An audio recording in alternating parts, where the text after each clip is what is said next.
Kisah Nabi Muhammad, bagian 143.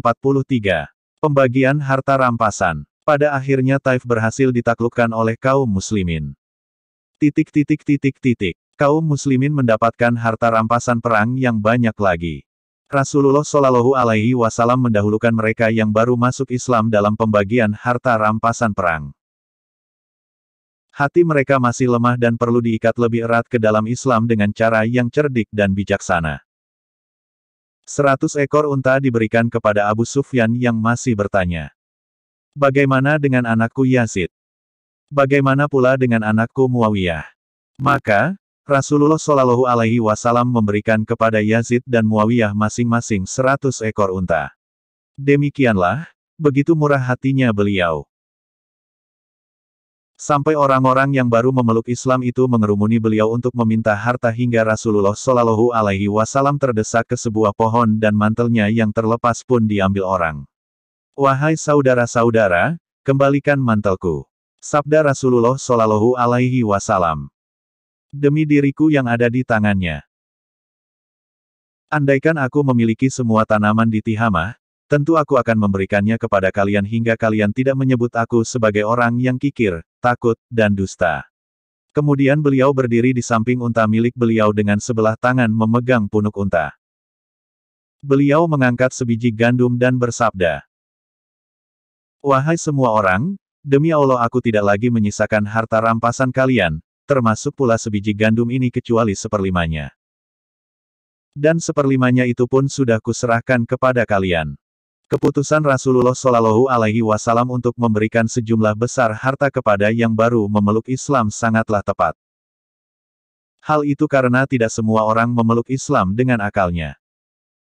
Banyak orang di dunia ini perlu ditarik kepada kebenaran dengan perut dan nafsunya. Setelah itu barulah beliau memanggil Zaid bin Sabit yang akan diberi tugas untuk membagi-bagikan sisa harta rampasan yang ada kepada para sahabat Muhajirin dan Ansar.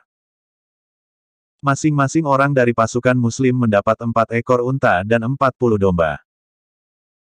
Sedangkan khusus bagi para penunggang kuda masing-masing mendapat 12 ekor unta dan 120 domba.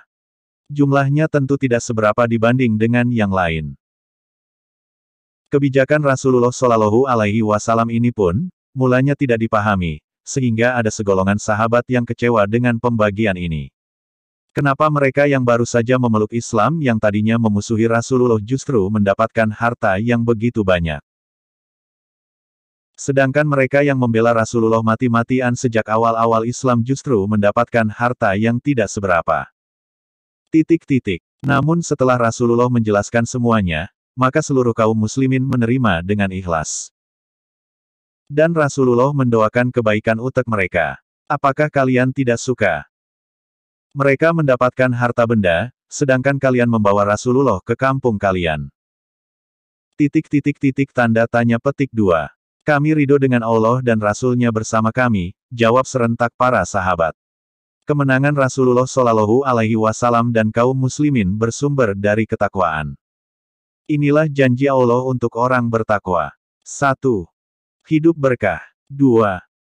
Furqonan atau mampu memisahkan baik dan buruk. 3. Al-Bushro yaitu kegembiraan. 4. Bersama Allah. 5. Dicintai Allah. 6. Yusra atau diberi kemudahan. 7. Merajan atau diberikan keluar dari kesulitan. 8. Tidak sulit rezeki. 9. Mendapat ampunan Allah. 10. Hasanah Khairon yang mendapat kebaikan. Gelombang. Orang-orang Ansar. Bagaimana degen orang-orang Ansar? Rasulullah Shallallahu Alaihi Wasallam mendengar para sahabat Ansar berbisik-bisik tentang kebijakannya. Bukankah Ansarlah yang bertempur gigih sehingga mereka membalikkan keadaan menjadi kemenangan pada perang Hunain? Kemudian, mengapa orang lain yang justru melarikan diri dalam pertempuran yang menikmati hasilnya? Inilah yang menjadi bahan perbincangan kaum Ansar. Rasulullah Shallallahu Alaihi Wasallam telah bertemu dengan masyarakatnya sendiri, demikian kata mereka. Maka Rasulullah Shallallahu Alaihi Wasallam datang ke tempat Ansar berkumpul dan bertanya. Saudara-saudara Ansar, Aku mendengar desas-desus bahwa ada perasaan kalian yang mengganjal terhadap aku.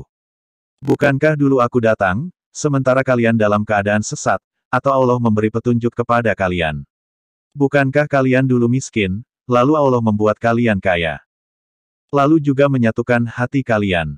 Bersambung bagian 144.